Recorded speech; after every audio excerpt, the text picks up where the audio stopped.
I male 27 found out my wife 25 female has been cheating on me online with a young guy, 18M, and I also just heard he's had conversations with our kids as well on voice call doing impersonations of Sebastian the Crab from The Little Mermaid and gave my daughter a. She first started talking to this guy last year, when he was 17 and my wife 24. She became withdrawn, would let a lot of things slide, lose interest in her hobbies, the household, the kids, her friends, me. She admitted to me in tears that she had started chatting a guy from Omville one night when bored. They had exchanged contact details, she made a Snapchat just for him, and so did he. They began chatting there regularly. This guy is handsome, he's young, he's an athlete, and he's fit as can be. He's funny. He's awesome. He mesmerizes her. Makes her laugh all the time. She finds herself falling for him, and she admits her mistake to me. I am so sad and upset. But I forgive her. She promises to block him. Remove her app.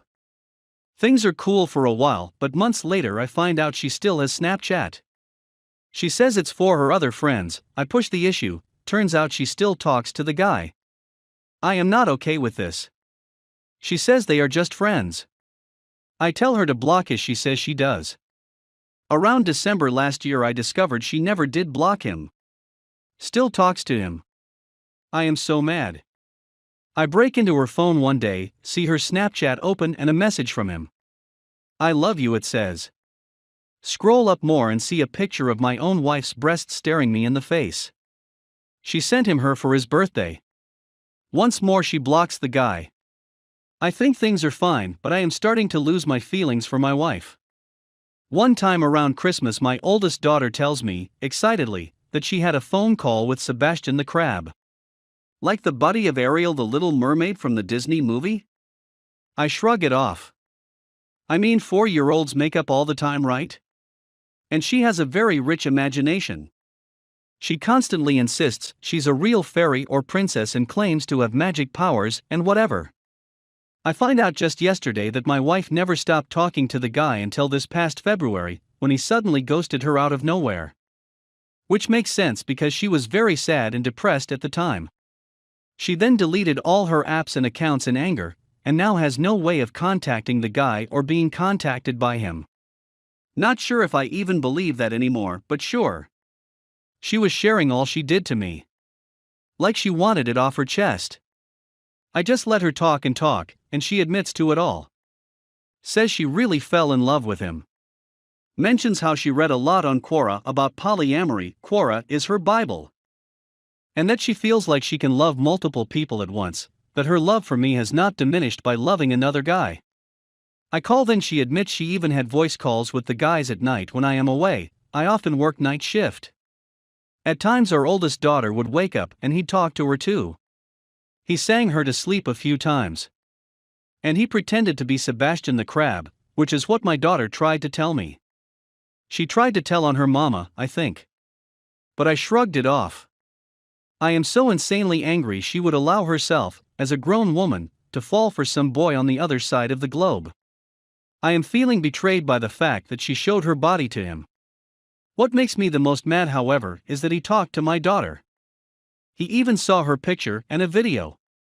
He called her Little Dua, like the singer Dua Lipa, because he thinks she looks like a toddler version of that singer. The whole thing is so creepy. The fact that he was just 17 when my wife and him met online is creepy to me.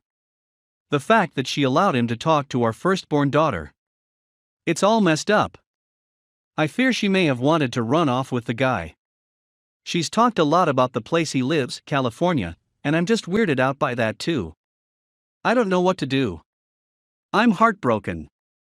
My wife and I have a daughter, another daughter too, and she is currently pregnant as well. She blames some of her behavior on pregnancy hormones, which is nonsense. She also tried to subtly push polyamory on me as well. I'm so done with her. But I also love our daughters and do not want them to grow up in a broken home. She's gone back to normal in some sense. She does her hobbies, she cares for the kids and runs the household as before. She is sweet to me at times. We make love often. But most of the time, as much as it pains me to say. I feel nothing. I'm 27 years old. I felt last year that I had it all. I felt on top of the world. Now I feel like I already lost it. Update. So here's an update. I have read all the responses to my previous topic, but did not find time to respond and reply to each and every one of them individually.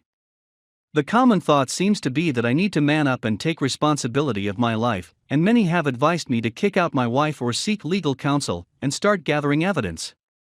Financially speaking, as a young father of soon-to-be 3 kids, I cannot just call up a lawyer like that. We are not Americans and we are not in America either, so I do not know which laws do and do not apply to our situation.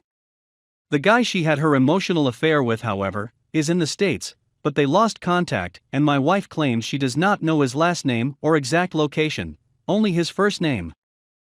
Some have suggested she was the one being catfished, but she says no, because she actually had video calls with the guy and he looked like the images he had previously sent her.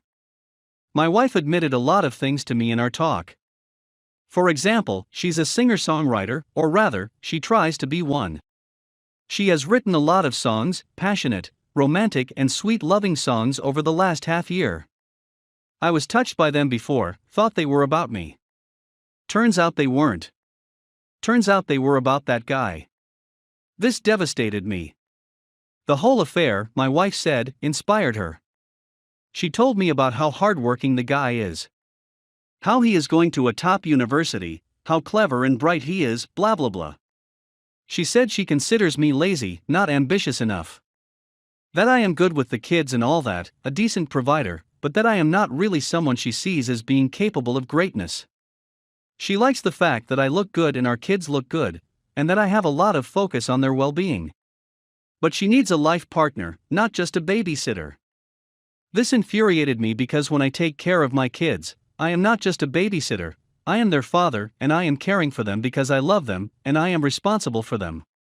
She admitted she often thinks of going back to her own country and living with her parents. My in-laws are quite well-to-do, and my MIL has a lot of time on her hands to help out. My wife is not originally from the same country as me. My wife said she'd take the kids. Follow her dreams in the city she studied in, which she thinks will give her a better chance at success. She also regrets having married me in the first place. She says that she wouldn't have married me if she knew at the time how lazy I was. For the record, I am not lazy. I work night shift 3 nights a week, also work during days several other days. On the evenings I am home. I manage to at least twice a week. I do groceries, pick the kids up from school, make them sleep too regularly. I handle the kids on evenings. I am free to allow my wife to go to classes to develop herself. She is pregnant and I massage her at times for up to 90 minutes, so her back and legs won't be too painful. I'm a hero to that woman and she does not realize it.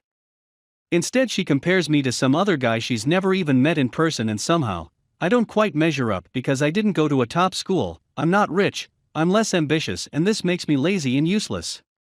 So now I'm looking at my options. I'm 27 years old. I am in decent shape and I am not a bad-looking guy. I'm a good father. I'm a good provider.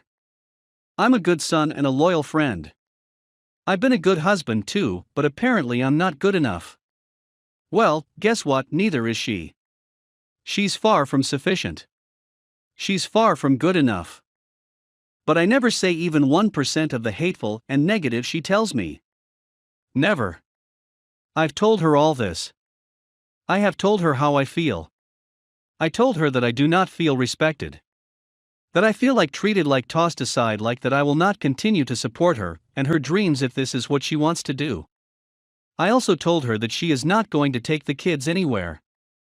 That if she wants to leave, she can leave, but she will do it by herself. She is not a citizen yet of my country, and I reminded her of the fact. Whereas our kids are. I have taken hold of our kids' passports and now hold them with me as I write this. I am not letting go of them. If she wants to leave she can, but it will just be her and the unborn baby leaving, and she won't bring any of my stuff with her. That laptop she has been using to chat to the guy, it's now with me too. I bought her that laptop, I'm taking it back. I'm taking back control of my life. I am still considering what further steps I will take, but whatever she has planned, I'm not about to lay down and take it. Since telling me all this, and her hearing my response, all of us as a family have attended a family event. My wife pretended to be fine. She has stopped saying negative things to me. She's not on her phone anymore. I distrust her. But even though I have told her where the door is, she has not left the house either. I think she is backing down a bit by now.